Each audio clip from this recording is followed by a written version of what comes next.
Hello दोस्तों, हमारे channel में आपका स्वागत है। आज हम कर रहे हैं नवरात्रि पूजा। माता रानी का चौकी लग चुका है। हम कर रहे हैं नवरात्रि में अर्थ सप्तलोकी दुर्गा। आप सबको चैती नवरात्रि की बहुत ढेर शुभकामनाएं। हमारे चैनल को लाइक कीजिएगा, शेयर कीजिएगा, सब्सक्राइब कीजिएगा, हमें अपना प्यार दीजिएगा और हमें सपोर्ट कीजिएगा। हमारी वीडियो को शेयर भी कीजिएगा, कमेंट भी कीजिएगा हमारी वीडियो पे।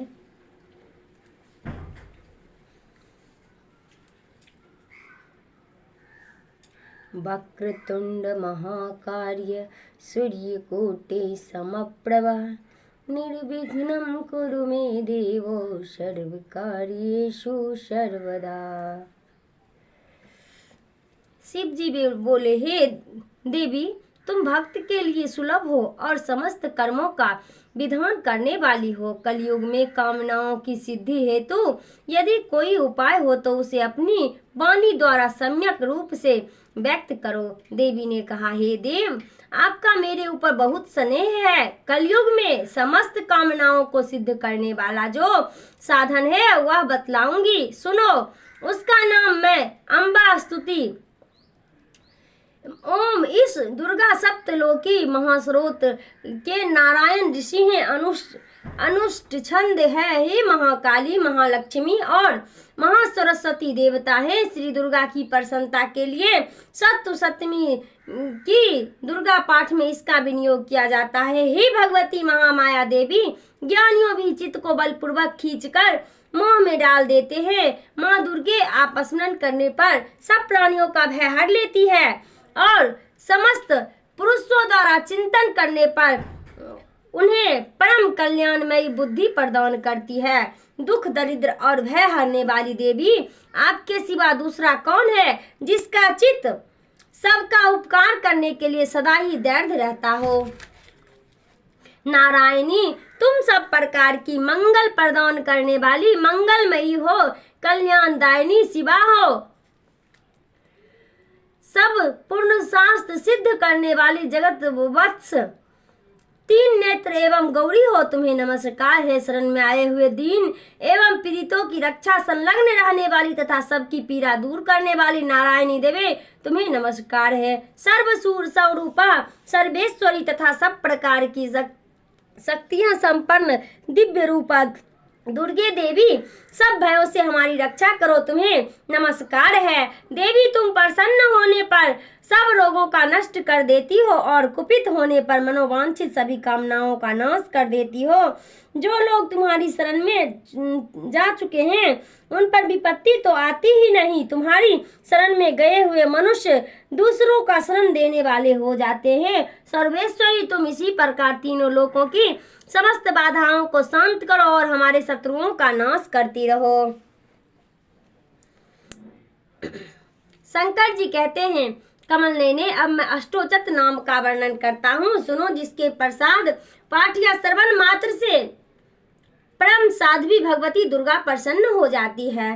ओम सती साध्वी भव प्रीति, भगवान शिव पर प्रीत रखने वाली भवानी, भव मोचनी, संसार बंधन से मुक्त रहने वाली आर्या दुर्गा, जया आर्धा, त्रिनेत्रा, शूल धारिणी, पिनाक धारिणी, चित्रा, चंद्र घंटा, प्रचंड स्वर से घंटा नाद करने वाली, महातपा, भारी तपस्या करने वाली, मन मनन करने वाली, महातपा, भारी तपस्या करने वाली, मन मनन कर शक्ति, बुद्धि, बोध शक्ति, अहंकार, अहंता का आश्रय, चित्त रूप, चिता, चित्त चेतना, सर्वशयमयी सता, सत सत रूपा, सत्य बांधनी रूपनी, अनंत, जिनके स्वरूप कहीं अंत नहीं है, भावनी, सबको उत्पन्न करने वाली, भव्या, भावना एवं ध्यान करने योग्य, भव्या, कल्याण रूपा, अभव्या, जिसमें से बढ़कर भव्य कहीं है नहीं, सदा गति,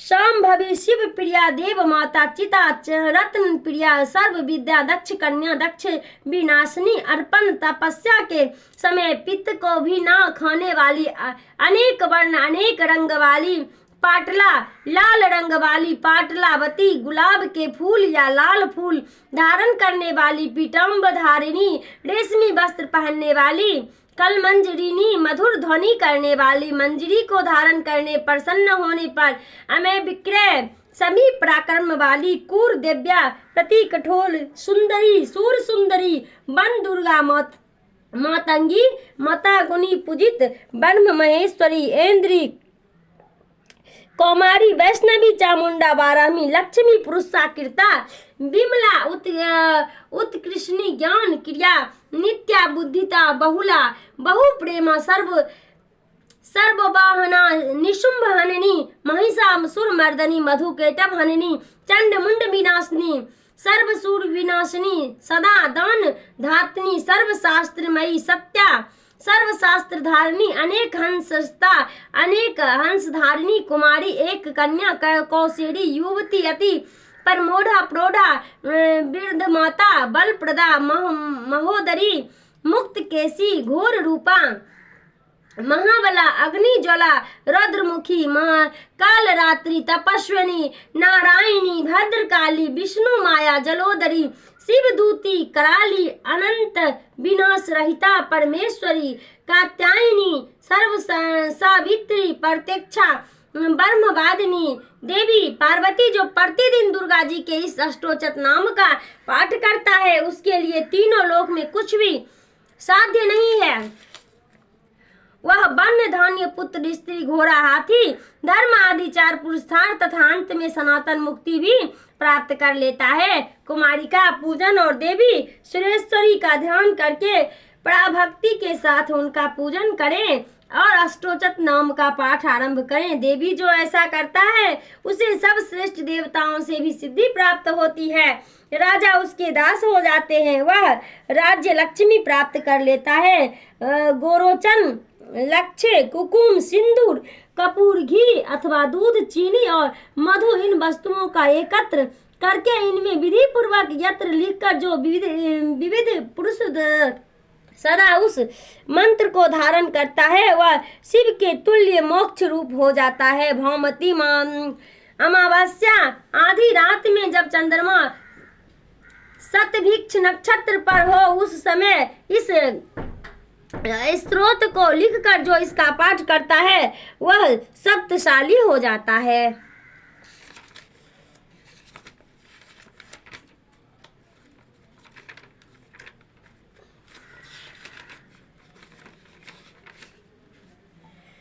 ओम चंडिके देवी को नमस्कार है। मार्कंडेय जी ने कहा, पितामह जो इस संसार में परम गोपनीय तथा मनुष्य की सब प्रकार से रक्षा करने वाला है और जो अब तक आपने दूसरे किसी के सामने प्रकट नहीं किया हो, ऐसा कोई साधन मुझे बतलाइए। ब्रह्मा जी बोले, ब्राह्मण ऐसा साधन तो एक देवी का कवच ही है जो गोपनीय से भी परम गोपनीय, पवित्र तथा संपूर्ण प्राणियों का अपकार करने वाला है। महामनुष्य से श्रवण करो। देवी की 9 मूर्तियां हैं जिन्हें नवदुर्गा कहते हैं।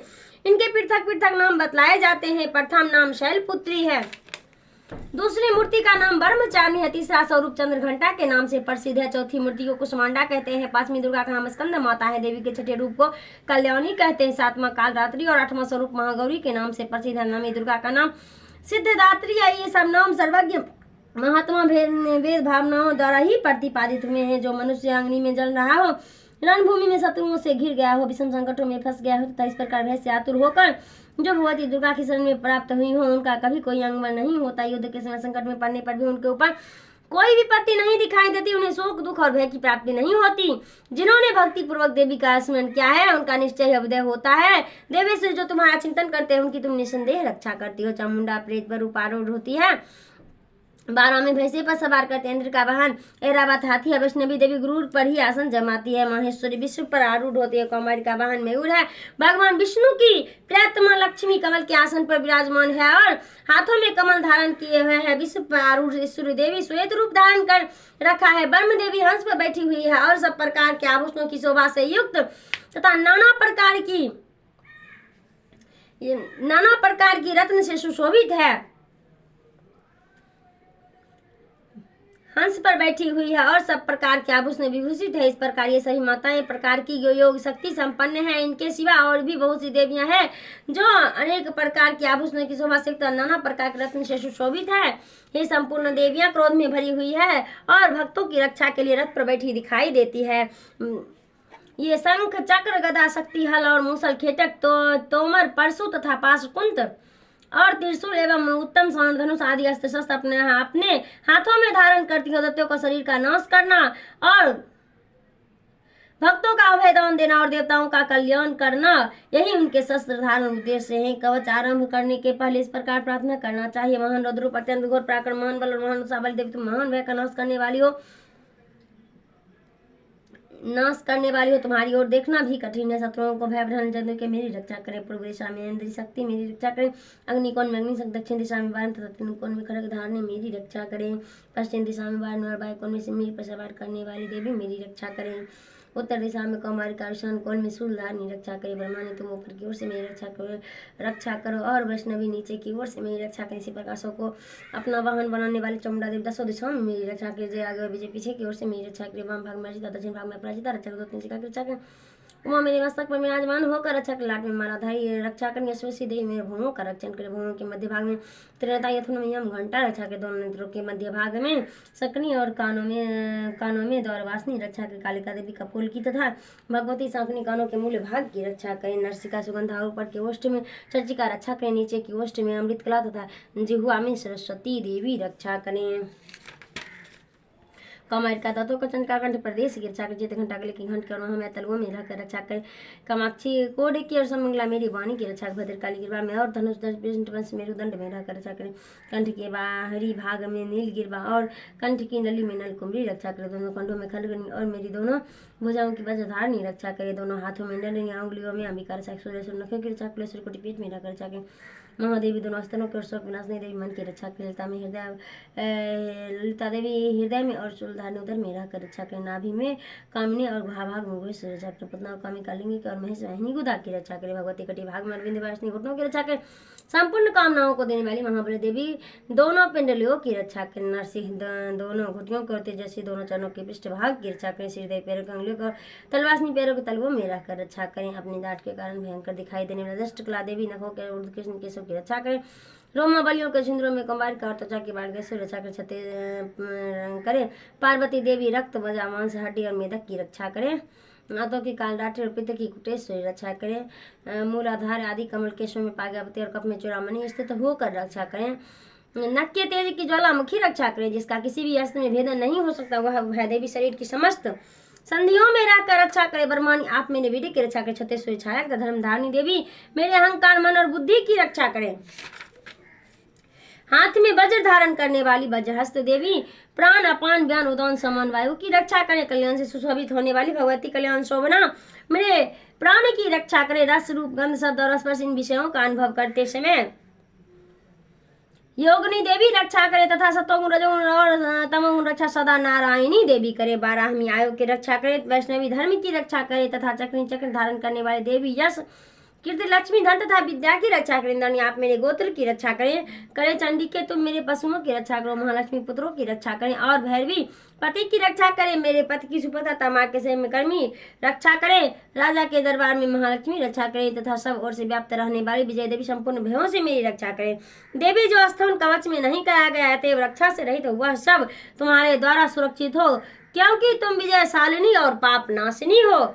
यदि अपने शरीर का भला चाहे तो मनुष्य बिना कवच के कहीं एक पग भी ना जाए। कवच का पाठ करके ही यात्रा करे। कवच के द्वारा सब ओर से सुरक्षित मनुष्य जहाँ जहाँ भी जाता है वहाँ उसे धन लाभ होता है तथा संपूर्ण कामनाओं की सिद्धि करने वाली विजय की प्राप्ति होती है। वह जिस जिस अभिष्ट वस्तु का चिंतन करता है उसको निश्चय ही प्राप्त कर लेता है। वह पुरुष इस पृथ्वी पर तुलना रहित महान श्रेय का भागी होता है। कवच से सुरक्षित मनुष्य निर्भय हो जाता है। युद्ध में उसकी पराजय नहीं होती तथा वह तीनों लोक में पूजनीय होता है। देवी का यह कवच देवताओं के लिए भी दुर्लभ है। जो प्रतिदिन नियम पूर्वक तीनों संध्याओं के समय श्रद्धा के साथ इसका पाठ करता है उसे देवी कला प्राप्त होती है तथा वह तीनों लोकों में कहीं भी पराजित नहीं होता। इतना ही नहीं वह आप मृत्यु से रहित 100 से अधिक वर्षों तक जीवित रहता है। मकड़ी, चेचक और कोढ़ आदि उसकी संपूर्ण व्याधियां नष्ट हो जाती है। कनेर, भाग, अफीम, धुते, राति का स्वाद, विष, सांप और बिच्छू आदि के काटने से चढ़ा हुआ जन्म विष तथा हिफेन और तेल के संयोग आदि से काटने वाले कृत्रिम विष, ये सभी प्रकार के विष दूर हो जाते हैं, उनका कोई असर नहीं होता। इस पृथ्वी पर मारण, मोहन आदि जितने अभिचारिक प्रयोग होते हैं तथा इस प्रकार के जितने मंत्र यंत्र होते हैं वे सब इस कवच को हृदय में धारण कर लेने पर इस मनुष्य को देखते ही नष्ट हो जाते हैं। यही नहीं, पृथ्वी पर विचरने वाले ग्राम देवता, आकाश चर देव, विषय जल के संबंध से प्रकट होने वाले, अनुपदेश मात्र से सिद्ध होने वाले निम्न कोटि के देवता, अपने जन्म के साथ प्रकट होने वाले देवता, कुल देवता, माला, कंठमाला आदि, डाकनी, साकनी, अंतरिक्ष में विचरने वाली अत्यंत बल वाली भयानक डाकने, ग्रह, भूत, पिशाच, यक्ष, गंधर्व, राक्षस, वह राक्षस, बेताल, कुष्मांडा और आदि अनिष्ट कारक देवता भी हृदय में कवच धारण किए रहने पुरुष मनुष्य को देखते ही भाग जाते हैं। कवचधारी पुरुष को राजा से सम्मान वृद्धि प्राप्त होता है। यह कवच मनुष्य के तेज की वृद्धि करने वाला और उत्तम है। कवच का पाठ करने वाला पुरुष अपनी कीर्ति से विभूषित भूतल पर अपने श्वास के साथ वृद्धि को प्राप्त होता है। जो पहले कवच का पाठ करके उसके बाद सप्तमी चंडिका का पाठ करता है, उसकी जब तक वन पर्वत और कौनों सहित यह पृथ्वी टिकी रहती है तब तक यहाँ पुत्र पौत्र आदि संतान परंपरा बनी रहती है। फिर देह का अंत होने पर वह पुरुष भगवती महामाया के प्रसाद से उस नित्य परम पद को प्राप्त होता है जो देवताओं के लिए भी दुर्लभ है। वह सुंदर दिव्य रूप धारण करता और कल्याण में शिव के साथ आनंद का भागी होता है। ओम चंडिके देवी को नमस्कार है।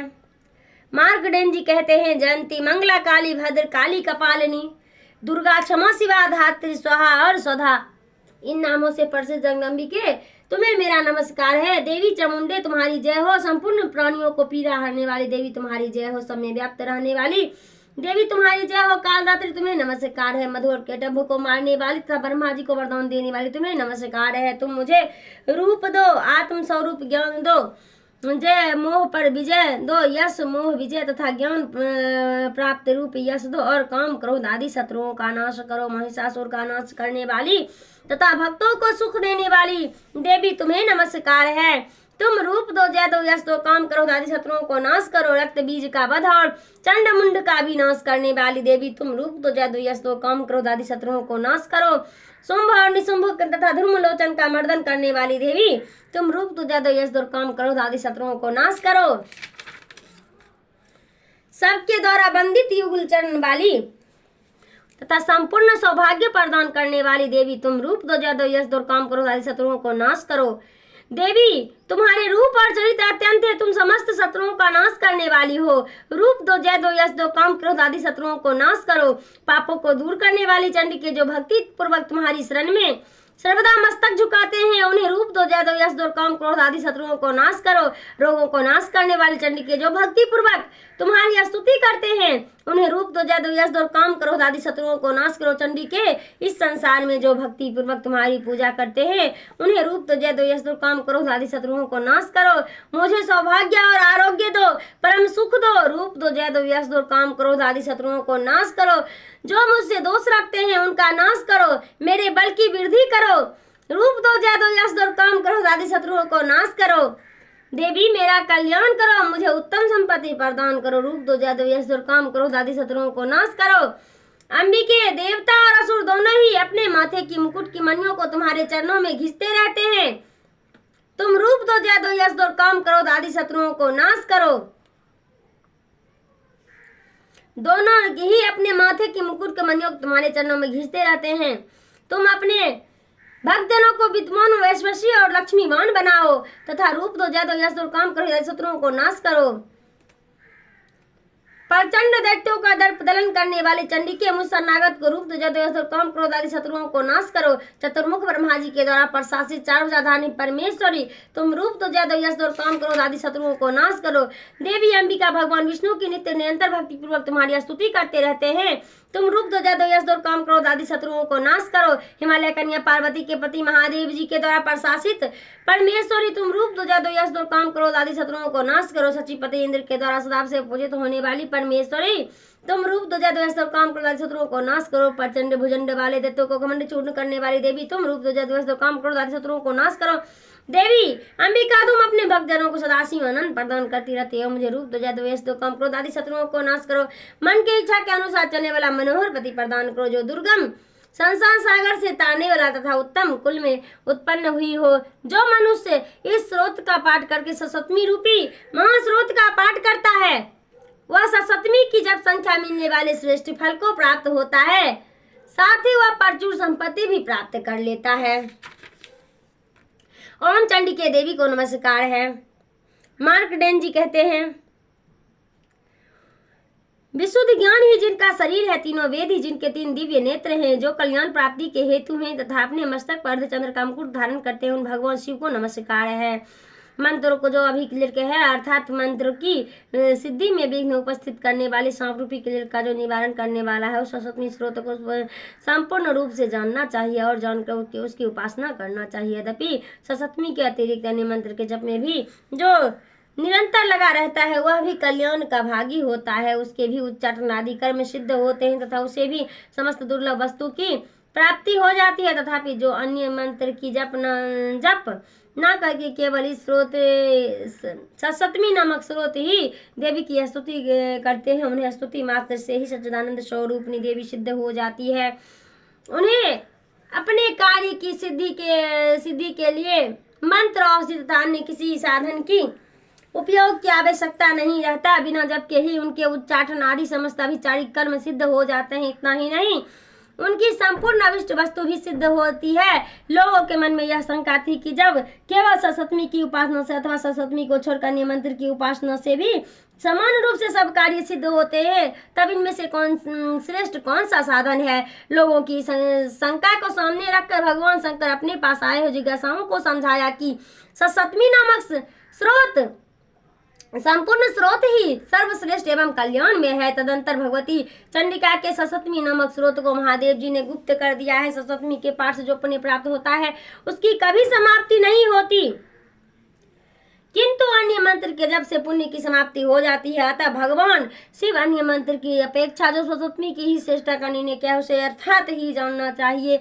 अन्य मंत्र के जप करने वाला पुरुष भी यदि सतमी के स्रोत और जप का अनुष्ठान कर ले, तो वह भी पूर्ण रूप से ही कल्याण का भागी होता है। इनमें तनिक भी संदेह नहीं है। जो साधन कृष्ण पक्ष की चतुर्दशी अथवा अष्टमी को एकाग्र चित्र होकर भगवती की सेवा में अपना सर्वस्व समर्पित कर देता हुआ और फिर उसे प्रसाद रूप से ग्रहण करता है, उसी पर भगवती प्रसन्न होती है, अन्यथा उनकी प्रसन्नता नहीं होती। इस प्रकार सिद्धि के प्रतिबंध स्वरूप कीर्ति के द्वारा महादेव जी ने इस स्रोत को कीर्ति कर रखा है।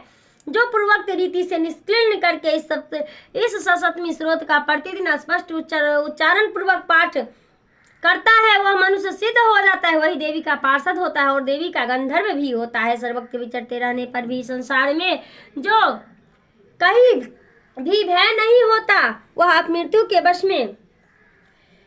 में नहीं पड़ता तथा देह त्यागने को अंतर मोक्ष को प्राप्त कर लेता है। अतः क्लिर्क को जानकर उसका परिहार करके ही सतमी पाठ आरंभ करे।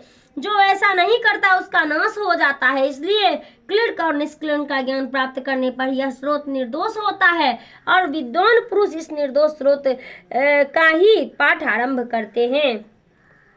इस तुलना में जो कुछ भी सौभाग्य आदि दृष्टिगोचर होता है, वह सब देवी के प्रसाद का ही फल है। अतः इस कल्याण में स्रोत का सदा जप करना चाहिए। इस स्रोत का मंद स्वर से पाठ करने पर सौ फल की प्राप्ति होती है और उच्च स्वर से पाठ करने पर पूर्ण फल की सिद्धि होती है। अतः उच्च स्वर से ही इसका पाठ आरंभ करना चाहिए। जिनके प्रसाद ऐश्वर्य, सौभाग्य, आरोग्य, संपत्ति, सतोन्नत परम मोक्ष की सिद्धि होती है, उन कल्याण में जगदम्बिका की स्तुति मनुष्य क्यों नहीं करते।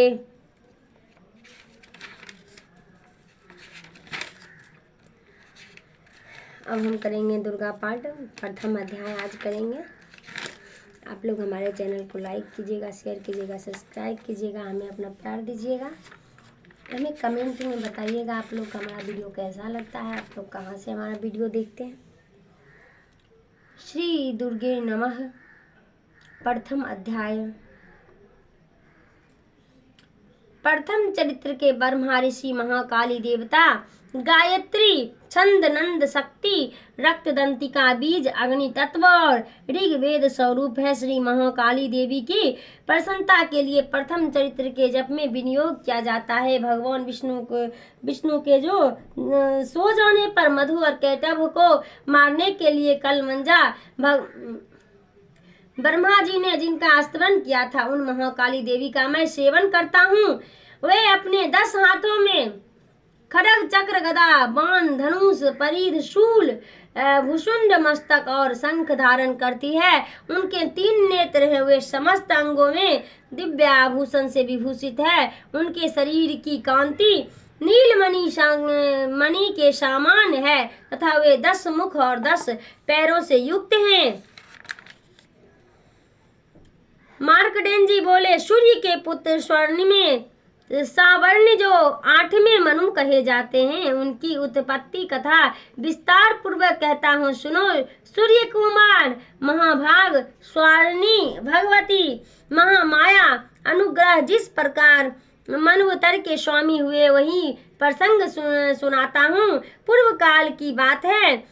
सौरोचित मनवतर में सूरथ नामक एक राजा थे जो चैत्य वंश में उत्पन्न हुए थे। उनका समस्त भूमंडल पर अधिकार था। वे प्रजा का अपने और से पुत्रों की भांति धर्म पूर्वक पालन करते थे।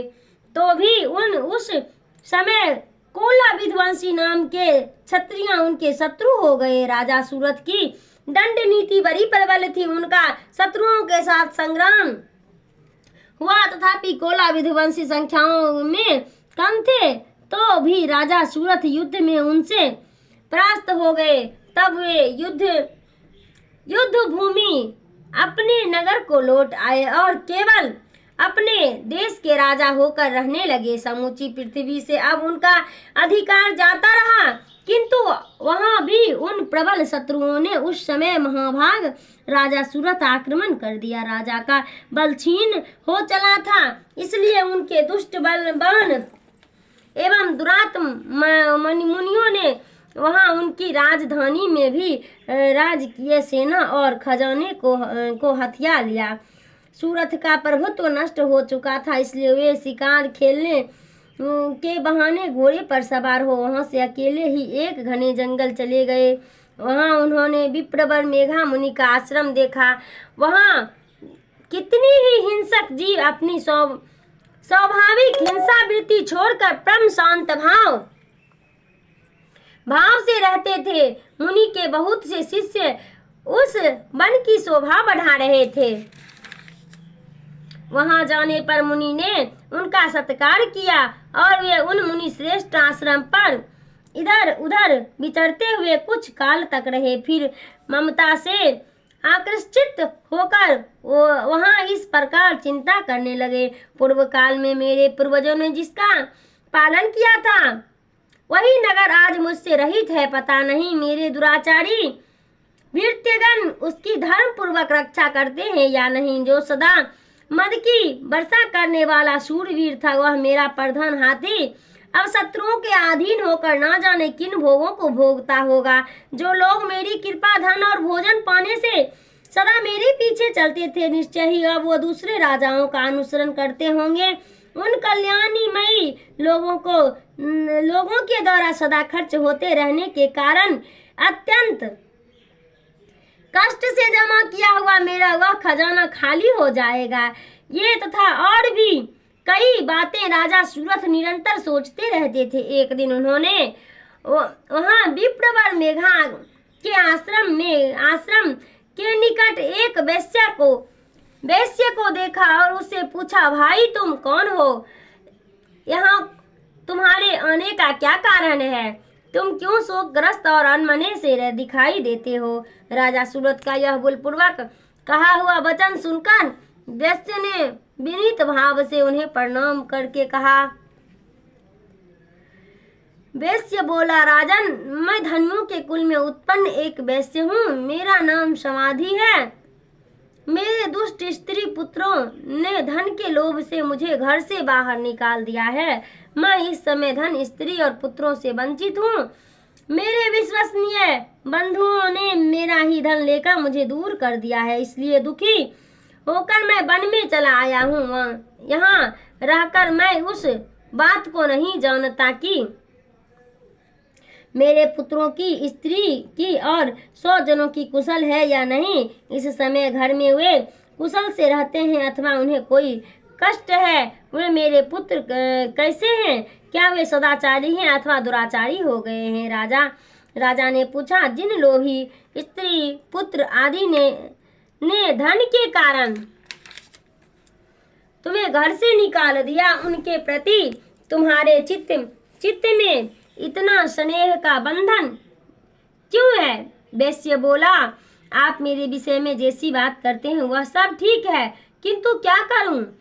मेरा मन निष्ठुर नहीं धारण करता। जिन्होंने धन के लोभ में पड़कर पिता के प्रति स्नेह, पति के प्रति प्रेम तथा आत्मजनी के प्रति अनुराग तिलांजलि दे मुझे घर से निकाल दिया है, उन्हीं के प्रति मेरे हृदय में इतना स्नेह है। महामते, गुणहीन बंधुओं के प्रति भी जो मेरा चित्त इस प्रकार प्रेम मग्न हो रहा है, यह क्या है? इस बात को मैं जानकर भी नहीं जानता पाता उनके लिए मैं लंबी सांसें ले रहा हूँ और मेरा हृदय अत्यंत दुखित हो रहा है। उन लोगों में प्रेम का सर्वथा अभाव है, तो भी उनके प्रति जो मेरा मन निष्ठुर नहीं हो पाता, उसके लिए क्या करूं? मार्कंडेय जी कहते हैं, ब्राह्मण तदंतर राजाओं में श्रेष्ठ सूरथर और वह समाधि नामक वैश्य दोनों साथ साथ मेघा मुनि के सेवा में उपस्थित हुए और उनके साथ यथा योग्य न्यायकूल विनयपूर्ण बर्ताव करके बैठे। तत्पश्चात वैश्य और राजा ने कुछ वार्तालाप आरंभ किया। राजा ने कहा, भगवान, मैं आपसे एक बात पूछना चाहता हूँ, उसे बताइए। मेरा चित्त अपने अधीन न होने के कारण वह बात मेरे मन को बहुत दुख देता है। जो राज्य मेरे हाथ से चला गया है, जिसमें मैं उसके संपूर्ण अंगों की मेरी ममता बनी हुई है, मुनि श्रेष्ठ यह जानते हुए भी कि वह अब मेरा नहीं है, अज्ञानी की भांति मुझे उनके लिए दुख होता है। यह क्या है? इधर वह वैश्य भी घर से अपमानित होकर आया है, उनके पुत्र, स्त्री और भृत्यों ने उसे छोड़ दिया है, 100 जनों भी इसका परित्याग कर दिया है, तो भी यह उनके प्रति अत्यंत हार्दिक स्नेह रखता है। इस प्रकार यह तथा मैं दोनों ही बहुत दुखी हैं, जिसमें प्रत्यक्ष दोष देखा गया है, उस विषयों के लिए भी हमारे मन में ममता जनित आकर्षण पैदा हो रहा है। महाभाग, हम दोनों समझदार हैं, तो भी हम में जो मोह पैदा हुआ है वह क्या है? विवेक शून्य पुरुष की भांति मुझमें और इसमें भी यह मूर्खता प्रत्यक्ष दिखाई देती है। ऋषि बोले, महाभाग, विषय मार्ग का ज्ञान सब जीवों को है, इसी प्रकार विषय भी सबके लिए अलग अलग है। कुछ प्राणी दिन में नहीं देखते और दूसरे रात में ही नहीं देखते तथा कुछ जीव ऐसे हैं जो दिन और रात्रि में बराबर ही देखते हैं। यह ठीक है कि मनुष्य समझदार होते हैं, किंतु केवल वे ही ऐसे नहीं होते। पशु, पक्षी और मृग आदि सभी प्राणी समझदार होते हैं। मनुष्यों की समझ भी वैसी होती है जैसी वन मृग और पक्षियों की होती है, तथा जैसी मनुष्यों की होती है वैसे ही उन मृग, पक्षी आदि की होती है। यह तथा अन्य बात भी प्रायः दोनों में समान ही है। समझ होने पर भी इन पक्षियों को तो देखो, ये स्वयं भूख से पीड़ित होते हुए भी मोहवश बच्चों की चोंच में कितने चाव से अन्न के दाने डाल रहे हैं। नर श्रेष्ठ, क्या तुम नहीं देखते कि ये मनुष्य समझदार होते हुए भी लोभ बस अपने किए हुए उपकार का बदला पाने के लिए पुत्रों की अभिलाषा करते हैं। यद्यपि उन सब में समझ की कमी नहीं है, तथापि वे संसार की स्थिति, जन्म मरण की परंपरा बनाए रखने वाले भगवती महामाया के प्रसाद द्वारा ममता में भंवर से युक्त हो मोह के गहरे गंतव्य गिराए गए हैं। इसलिए इसमें आश्चर्य नहीं करना चाहिए। जगदीश्वर भगवान विष्णु की योग निंद्रा जो भगवती महामाया है, उन्हीं से यह जगत मोहित हो रहा है। वे भगवती महामाया देवी ज्ञानियों के भी चित्त को बलपूर्वक खींच मोह में डाल देती है। वे ही इस संपूर्ण चराचर जगत को सृष्टि करती है तथा वे ही प्रसन्न होने पर मनुष्य को मुक्ति के लिए वरदान देती है। वे ही पराविद्या, संसार बंधन और मोक्ष की हेतुभूता सनातन देवी तथा संपूर्ण ईश्वर की अधीश्वरी है। राजा ने पूछा, भगवान जिन्हें आप महामाया कहते हैं, वे देवी कौन है? ब्राह्मण उनका आविर्भाव कैसे हुआ है तथा उनके चरित्र और कौन है? वेताओं में से श्रेष्ठ महर्षि उन देवी का जैसा प्रभाव हो, जैसे स्वरूप हो और जिस प्रकार प्रादुर्भाव हुआ हो,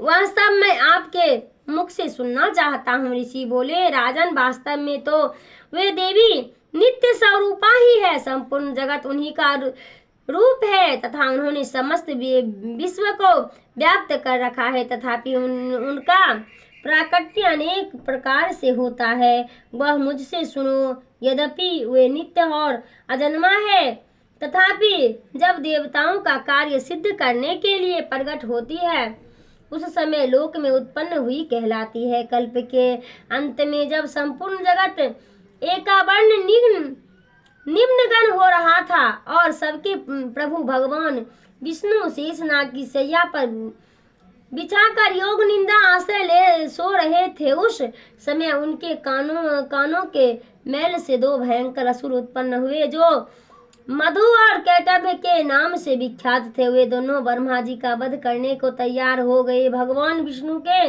नाभि कमल से विराजमान प्रजापति ब्रह्मा जी के ने जब उन दोनों भयानक असुरों को अपने पास आया और भगवान को सोया हुआ देखा, तब एकाग्रचित्त होकर उन्होंने भगवान विष्णु को जगाने के लिए उनके नेत्रों में निवास करने वाली योग निंद्रा का स्तवन आरंभ किया, जो इस विश्व की अधीश्वरी जगत को धारण करने वाली, संसार का पालन और संहार करने वाली तथा तेज स्वरूपा भगवान विष्णु की अनुपम शक्ति है। उन्हीं भगवती निंद्रा देवी की भगवान ब्रह्मा स्तुति करने लगे। ब्रह्मा जी ने कहा, देवी तुम्ही स्वाहा, तुम्ही स्वधा और तुम्ही वष्टकार हो। स्वर भी तुम्हारे ही स्वरूप है। तुम्ही जीवदायिनी सुधा हो। नित्य अक्षर प्रणव में आकार, उपकार, मकार इन तीन मात्राओं के रूप में तुम्ही स्थित हो तथा इन तीन मात्राओं के अतिरिक्त जो बिंदु रूपा नित्य अर्ध मात्रा है, जिनका विशेष रूपी उच्च नहीं किया जा सकता, वह भी तुम्ही हो। देवी तुम्ही संध्या, सावित्री तथा परम जननी हो। देवी तुम्ही इस विश्व ब्रह्मांड को धारण करती हो। तुमसे ही इस जगत की सृष्टि होती है, तुम ही इसका पालन होती हो और सदा तुम्ही कल्प के अंत में सबको अपना ग्रास बना लेती हो। जगमयी देवी, इस जगत की उत्पत्ति के समय तुम सृष्टि रूपा हो, पालन करने में स्थित रूपा हो तथा कल्याण पात के समय संहार रूप धारण करने वाली हो। तुम्ही महाविद्या, महामाया, महामेघा, महास्मृति, महामोह रूपा महादेवी और महासुरी हो। तुम्ही तीनों लोकों को उत्पन्न करने वाली सबकी प्रकृति हो। भयंकर काल रात्रि, महारात्रि और मोहरात्रि भी तुम्ही हो।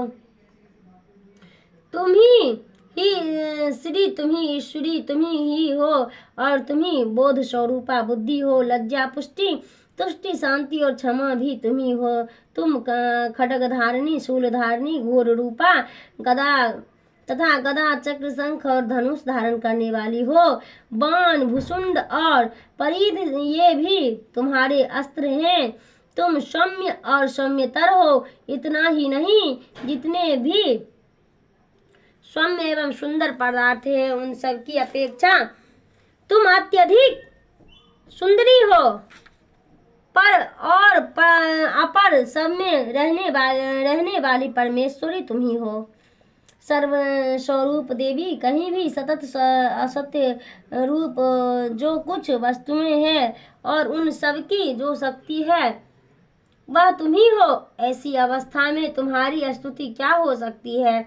जो इस जगत की सृष्टि, पालन और संहार करती है, उन भगवान भी जब भगवान को जब तुमने निद्रा के अधीन कर दिया है, तब तुम्हारी स्तुति करने में यहाँ कौन समर्थ हो सकता है? तुमको भगवान शंकर को तथा भगवान विष्णु को भी तुमने ही शरीर धारण कराया है, अतः तुम्हारी स्तुति करने की शक्ति किसमें है देवी? तुम तो अपने इन उदार प्रभाव से ही प्रशंसित हो। ये जो दोनों दुर्दश असुर मधु और केटव हैं, उनको मोह में डाल दो और जगदीश्वर भगवान विष्णु की शीघ्र ही जगा दो। साथ ही इनके भीतर इन दोनों महान असुरों को मार डालने की बुद्धि उत्पन्न कर दो। ऋषि कहते हैं, राजन, जब ब्रह्मा जी ने वहां मधु और केटव को मारने उद्देश्य से भगवान विष्णु को जगाने के लिए तमोगुण की अधिष्ठात्री देवी योग निद्रा के इस प्रकार स्तुति की, तब ये भगवान के नेत्र, मुख, नासिका, बाहु, हृदय और वक्षस्थल में निकलकर अव्यजक जन्मा ब्रह्मा जी की दृष्टि के समक्ष खड़ी हो गई। योग निद्रा से युक्त होने पर जगत के स्वामी भगवान जनार्दन उस एकावर्ण जल के शेषनाग की सैया से जाग उठे।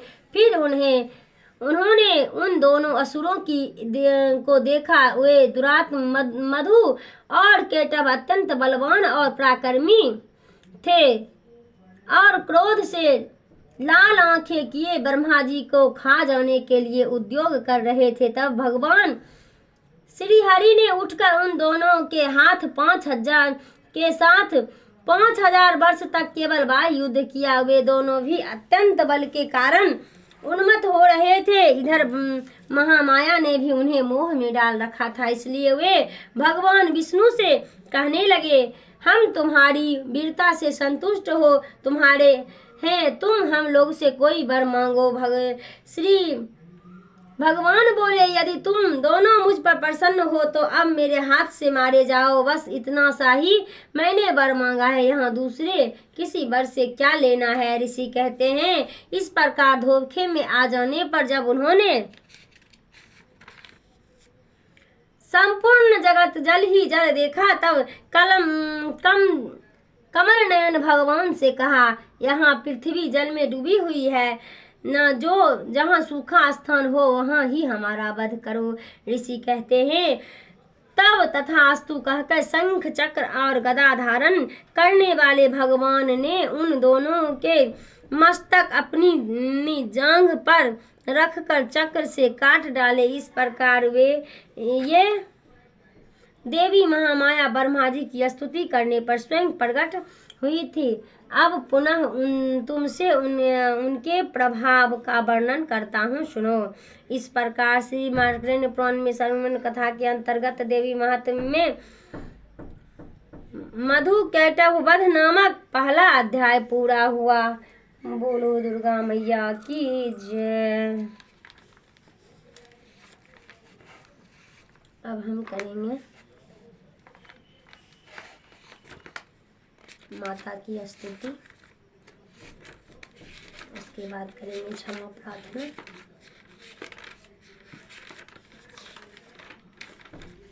अभी हम कर रहे हैं कुंजिका स्रोत। शिव जी बोले, देवी सुनो, मैं उत्तम कुंजिका स्रोत का उपदेश करूंगा, जिस मंत्र के प्रभाव से देवी का जब पाठ सफल होता है। कवच, अग्लाकृत, रहस्य, सूक्त, ध्यान, न्याय, यहाँ तक की अर्चना भी आवश्यक नहीं है। केवल कुंजिका के पाठ से दुर्गा पाठ का फल प्राप्त हो जाता है। यह कुंजिका अत्यंत गुप्त और देवों के लिए भी दुर्लभ है। हे पार्वती, इसे सोनियों की भांति प्रयत्न पूर्वक गुप्त रखना चाहिए। यह उत्तम कुंजिका स्रोत केवल पाठ के द्वारा मारण, मोहन, वशीकरण, स्तंभ और उच्चाटन आदि अभिचारिक उद्देश्य को सिद्ध करता है। मंत्र ओम ऐं ह्रीं चामुंडाय बीचे ओम ग्लें हूं क्लीं जू सा ज्वालाय ज्वालाय ज्वल ज्वल प्रज्वल प्रज्वल ओम ह्रीं क्लीं चामुंडाय बीचे हन डन छन फट स्वाहा।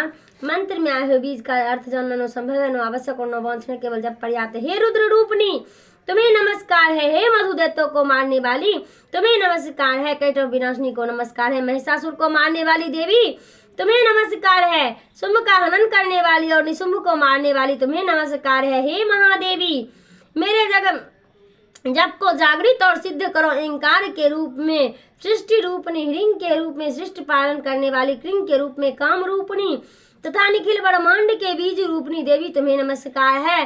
चामुंडा के रूप में चंड विनाशनी और अंकार के रूप में तुम वर देने वाली हो। विच्चे रूप में तुम निधि ही उभय देती हो। इस प्रकार ऐं ह्रीं क्लीं चामुंडाय बीचे तुम इस मंत्र का स्वरूप हो।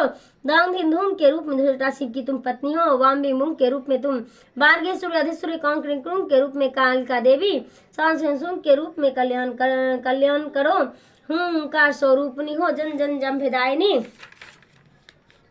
बाम्बी मृंग के रूप में हे कल्याणकारिणी भैरवी भवानी तुम्हें बार बार प्रणाम है। अनकलंचन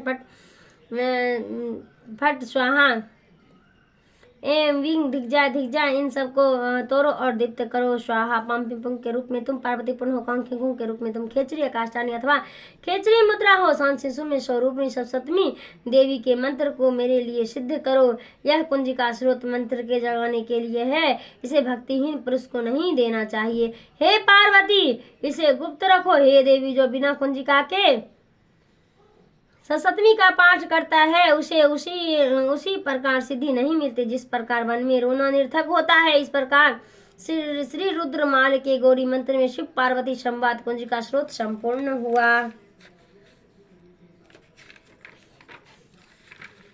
अब हम करेंगे देवी की स्तुति, जो आप लोग सुने तो जरूर होंगे, लेकिन एक बार हम जो पढ़ेंगे वो भी सुन लीजिएगा।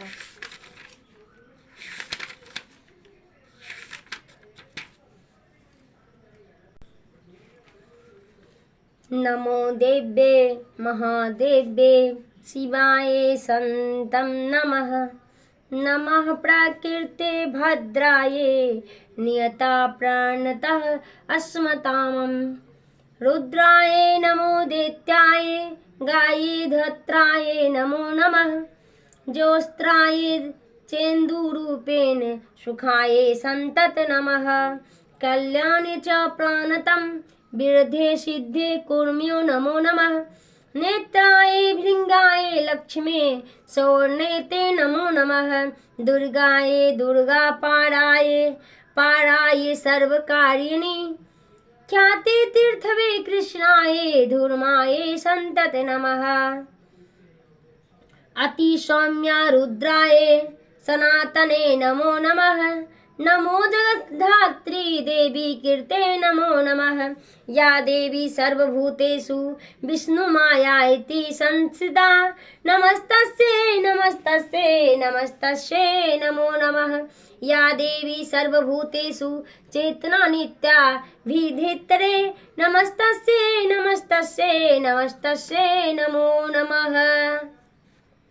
या देवी सर्वभूतेषु बुद्धिरूपेण संस्थिता। नमस्तस्यै नमस्तस्यै नमस्तस्यै नमो नमः। या देवी सर्वभूतेषु निन्द्रारूपेण संस्थिता। नमस्तस्यै नमस्तस्यै नमस्तस्यै नमो नमः। या देवी सर्वभूतेषु सुधारूपेण संस्थिता। नमस्तस्यै नमस्तस्यै नमस्तस्यै नमो नमः।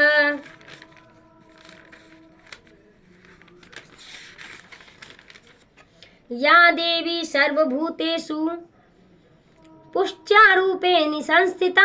नमस्तस्यै नमस्तस्यै नमस्तस्यै नमो नमः। या देवी सर्वभूतेषु शक्तिरूपेण संस्थिता। नमस्तस्यै नमस्तस्यै नमस्तस्यै नमो नमः। या देवी सर्वभूतेषु तृष्णारूपेण संस्थिता। नमस्तस्यै नमस्तस्यै नमस्तस्यै नमो नमः। या देवी सर्वभूतेषु शान्तिरूपेण संस्थिता नमस्तस्यै नमस्तस्यै नमस्तस्यै नमो नमः। या देवी सर्वभूतेषु जातिरूपेण संस्थिता नमस्तस्यै नमस्तस्यै नमस्तस्यै नमो नमः। या देवी सर्वभूतेषु लज्जारूपेण संस्थिता नमस्तस्यै नमस्तस्यै नमस्तस्यै नमो नमः। या देवी सर्वभूतेषु शान्तिरूपेण संस्थिता नमस्तस्यै नमस्तस्यै नमस्तस्यै नमो नमः। या देवी सर्वभूतेषु श्रद्धारूपेण संस्थिता नमस्तस्यै नमस्तस्यै नमस्तस्यै नमो नमः। या देवी सर्वभूतेषु कान्तिरूपेण संस्थिता नमस्तस्यै नमस्तस्यै नमस्तस्यै नमो नमः। या देवी सर्वभूतेषु लक्ष्मीरूपेण संस्थिता नमस्तस्यै नमस्तस्यै नमस्तस्यै नमो नमः। या देवी सर्वभूतेषु वृत्तिरूपेण संस्थिता नमस्तस्यै नमस्तस्यै नमस्तस्यै नमो नमः। या देवी सर्वभूतेषु स्मृतिरूपेण संस्थिता नमस्तस्यै नमस्तस्यै नमस्तस्यै नमो नमः। या देवी सर्वभूतेषु दयारूपेण संस्थिता नमस्तस्यै नमस्तस्यै नमस्तस्यै नमो नमः। या देवी सर्वभूतेषु तुष्टिरूपेण संस्थिता नमस्तस्यै नमस्तस्यै नमस्तस्यै नमो नमः। या देवी सर्वभूतेषु मातृरूपेण संस्थिता नमस्तस्यै नमस्तस्यै नमस्तस्यै नमो नमः। या देवी सर्वभूतेषु शान्ति भ्रान्तिरूपेण संस्थिता नमस्तस्यै नमस्तस्यै नमस्तस्यै नमो नमः। इन्द्रमनाधिष्ठात्री भूतानां चाखिलं यश्चा भूतेन संतस्तस्यै व्यापितने नमो नमः। चितिरूपेण या कृतव्यां स्थित जगत् नमस्तस्यै नमस्तस्यै नमस्तस्यै नमो नमः। अस्तुतः सूर्ये पूर्वमभिष्टस्य तथा सुरेन्द्रेण दीनेषु सेविता करोतु स नमः भूतेश्वरी भूतानि भद्रा हिन्तु संपदा या संप्रदा चेत्यापिते रमाश्वीश्वरीश्च सूर्णेश्च ते याश्च स्मृता तक्षमेव हान्तिश्च न सर्वदा भक्तिरूपेण संस्थिता। माँ, मैं न मंत्र जानता हूँ न यंत्र, अहो मुझे स्तुति का भी ज्ञान नहीं है। मैं आवाहन का पता है ना ध्यान है, स्रोत और कथा की भी जानकारी नहीं है। ना तो तुम्हारी मुद्राएं जानता हूँ और ना ही तुझे व्याकुल होकर विलाप करने आता है।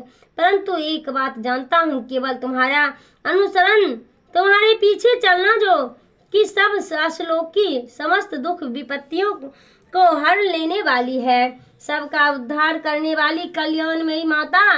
मैं पूजा की विधि नहीं जानता, मेरे पास साधन की अभाव है। मैं स्वभाव से भी आलसी हूँ तथा मुझ में ठीक ठीक पूजा का संपादन हो भी नहीं सकता। इन सबको कारण से तुम्हारे चरण की सेवाओं जो त्रुटि हो गई है, इसे क्षमा करो, क्योंकि कुपुत्र का होना स्वभाव है किंतु कभी भी कुमाता नहीं होती है। माँ, इस पृथ्वी पर तुम्हें सीधे साधे पुत्र हो तो बहुत से हैं, किंतु इन सब में ही मैं अत्यंत चपल और तुम्हारा बालक हूँ। मेरे जैसा चंचल कोई बिरला ही होगा।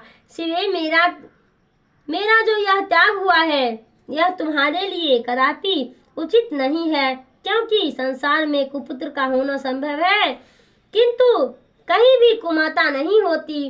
जगदम्ब माता, मैंने तुम्हारे चरण की सेवा कभी नहीं की है। देवी, तुम्हें अधिक धन भी समर्पित नहीं किया है, तथापि मुझ जैसे अधमर पर भी जो तुम अनुपम स्नेह करती हो, इसका कारण यही है कि संसार में कुपुत्र पैदा हो सकता है किंतु कभी भी कुमाता नहीं हो सकती। गणेश जी को जन्म देने वाली माता पार्वती अन्य देवताओं की आराधना करते समय मुझे नाना प्रकार की सेवाओं में व्यग्र रहना पड़ता है। इसलिए 85 वर्ष से अधिक अवस्था बीत जाने पर मैंने देवताओं को छोड़ दिया है। 85 वर्ष से अधिक अवस्था बीत जाने पर मैंने देवताओं को छोड़ दिया है।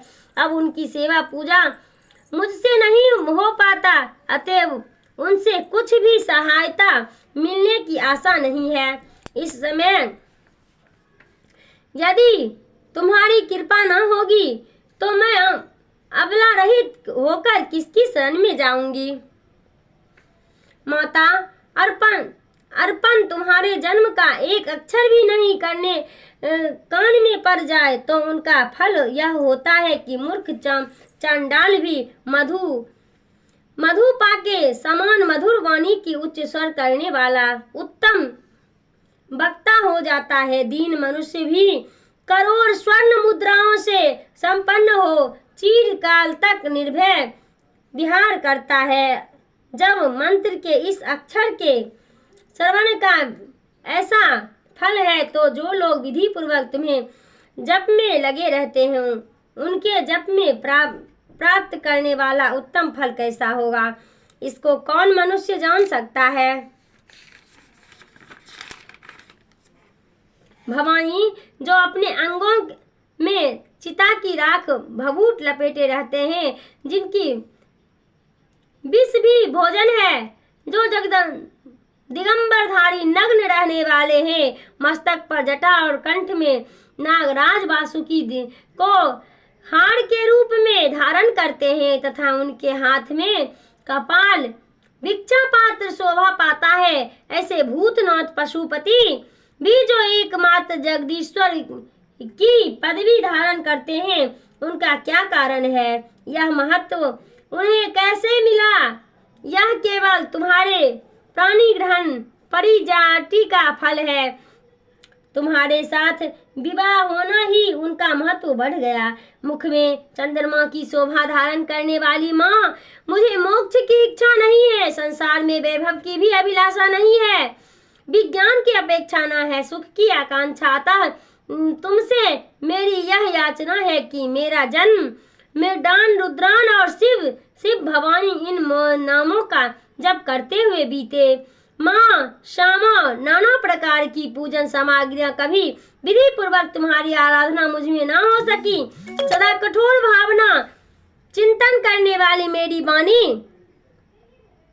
वाणी ने कौन सा अपराध किया है कि फिर भी तुम स्वयं ही प्रत्यक्ष करने मुझे अनाथ पर जो किंचित कृपा दृष्टि रखती हो। माँ, यह तुम्हारे ही योग्य है। तुम्हारी जैसी दयामती माता ही मेरे जैसे कुपुत्र की भी आश्रय दे सकती है। माता दुर्गे, करुणा निधान सिंधु महेश्वरी, मैं विपत्तियों में फंसकर आज जो तुम्हारा स्मरण करता हूँ, पहले कभी नहीं करता था। इसे मेरी सठता न मान लेना, क्योंकि भूख प्यास पीड़ित बालक माता की ही शरण में करते हैं। जगदम्ब, मुझ पर जो तुम्हारी पूर्ण कृपा बनी हुई है, उसमें आश्चर्य की कौन सी बात है। पुत्र अपराध पर अपराध क्यों न करता हो, फिर भी माता उसकी अपेक्षा नहीं करती। महादेव जी, मेरे समान कोई पातकी नहीं है और तुम्हारे समान दूसरा कोई पापहारनी नहीं है। ऐसे जानकर जो उचित जान पड़े वह करना।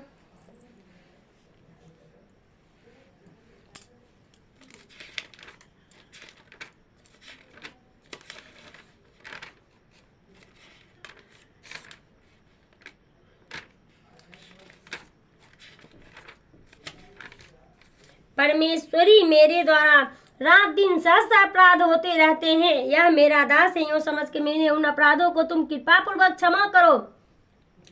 परमेश्वरी, मैं आवाहन नहीं जानता, विसर्जन करना नहीं जानता था, पूजा करने का ढंग भी नहीं जानता, क्षमा करो देवी सुरेश्वरी। मैंने जो मंत्रहीन, क्रियाहीन और भक्तिहीन पूजन किया है, वह सब आपकी कृपा से पूर्ण हो। सैकड़ों अपराध करके भी जो तुम्हारे शरण में जगदम्ब कह के पुकारता है, उसे वह गति प्राप्त होती है जो ब्रह्मादि देवताओं के लिए भी सुलभ नहीं है। जगदम्बिके, मैं अपराधी हूँ, किंतु तुम्हारी शरण में आए उसमें दया का पात्र हूँ। तुम जैसा चाहो वैसा करो। देवी परमेश्वर, अज्ञान से भूल सत्ता बुद्धि भ्रांत होने के कारण मैंने जो न्यूनतम या अधिकतम कर दी हो वह सब क्षमा करो और प्रसन्न हो। जग सचना स्वरूपा परमेश्वरी, जगमाता कामेश्वर, तुम प्रेम पूर्वक मेरी यह पूजा स्वीकार करो और मुझ पर प्रसन्न रहो। देवी सुरेश्वरी, तुम गोपनीय से भी गोपनीय वस्तु की रक्षा करने वाली हो। मेरे निवेदन किए हुए इस जप को ग्रहण करो, तुम्हारी कृपा से मुझे सिद्धि प्राप्त हो। जय माता दी, जय माता दी, जय माता दी, जय माता दी।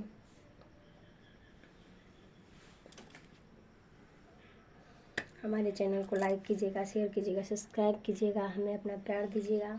मिलते हैं अगले वीडियो में, तब तक के लिए बाय बाय।